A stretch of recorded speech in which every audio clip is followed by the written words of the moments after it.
Our sister-in-law's mother works in a center that helps people get back on their feet in Asheville, North Carolina. And Bryce's birth mother was there begging a nurse to adopt him. The nurse, of course, couldn't take the baby, and our sister-in-law's mother was there and said, "I know a couple who will take that baby."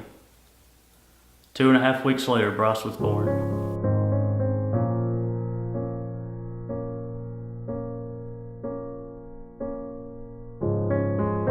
Hi, my name is Gregory, and this is my wife, Rachel. This is our story of struggling with infertility and adoption. Once we came to the point that we realized God was calling us to adopt, we had been struggling with infertility for over 7 years. We had seen several specialists, and they would get our hopes up by saying, "Do this and do that, and you can get pregnant," but nothing would work. When you're getting married or even having your premarital counseling, no one says to you, "What are you going to do if you can't have kids?" It's always, "How many do you want and when?" No one also tells you how hard infertility is on your marriage. Honestly, there were times our marriage was on the rocks. Infertility makes you feel like a failure, and you want to give up on everything. Keeping our marriage strong was the hardest part of this struggle. If it hadn't been for prayer, communicating, and support from family and friends, we wouldn't have made it through this struggle. It was our very last fertility specialist visit that the doctor told us there was absolutely no hope in getting pregnant.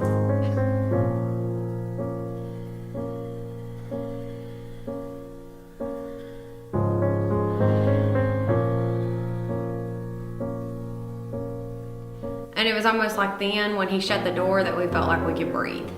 Because we knew then that without a doubt, we were being called to adopt. We had earlier that year started with an agency and had been doing some fundraising and raising money for our adoption. But this being a private adoption, we had no clue how much it would cost. And come to find out, our lawyer was exactly the amount of money we had raised. But he also told us, because of North Carolina adoption laws, we were going to have to stay in North Carolina up to 8 weeks. We only ended up having to stay 2.5 weeks, but the blessing was an OB nurse we met had also adopted, had a cabin that her family owned, and she let us stay there for free.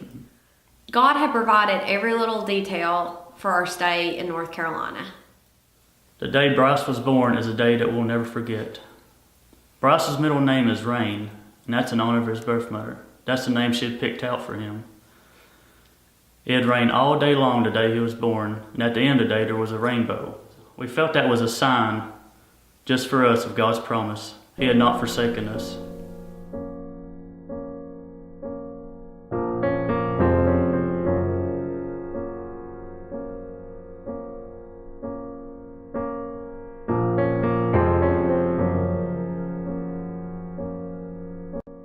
In retrospect, we can now see how God met our needs along the way. From before we even got married, where we had played around with the idea of adopting, till Bryce was born, to even now. We can now see through this struggle how God was working. He grew us closer as a couple. He allowed me to build my clientele so that I could go home and work from home. That way I could still be a stay-at-home mom too. He provided exactly the right amount of money and the housing for Bryce's adoption, and he gave us a child that fits us and our family perfectly. And one of the best things of this journey is how our stories are helping other couples that are going through the same thing. And that is an amazing ministry that we're glad God has blessed us with.